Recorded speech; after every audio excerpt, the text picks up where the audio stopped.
నేను ముఖ్యమంత్రి కావడానికి సిద్ధంగా ఉన్నాను. అందరికీ నమస్కారము. మాది శ్రీశైలం నియోజకవర్గం వెలుగోడ మండలం. నిన్నటి రోజున అంటే 26/3/2024 చేసిన శిల్ప చక్రపాణి రెడ్డి గారు సిపి నగర్ నందు కొంతమంది కార్యకర్తలు జాయిన్ కావడం జరిగింది వైసీపీలో.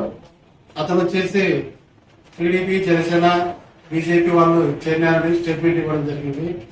అందులో ఏ ఒక్క కార్యకర్త అయినా కానీ జనసేన కార్యకర్త అంటూ అతనిలో బీజేపీ కార్యకర్త కానీ జనసేన కార్యకర్త కానీ అందులో ఎవరు లేరు.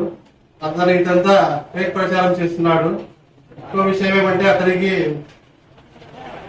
వైసీపీలో నుంచి టీడీపీలోకి వలసలు వస్తున్న ఉద్దేశం మీద ఇదంతా జిమ్మిక్ శిల్పా చక్రవర్తి గారు ఇటువంటిది అన్ని సృష్టిస్తున్నాడు.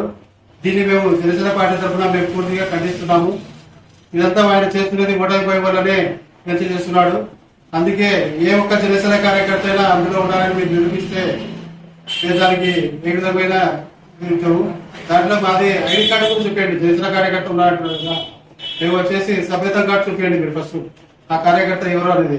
ఇటువంటి ఫేక్ ప్రచారం చేయొద్దని ఇంకోసారి విషయం పూర్వకంగా తెలియజేస్తున్నాము. జై జనసేన.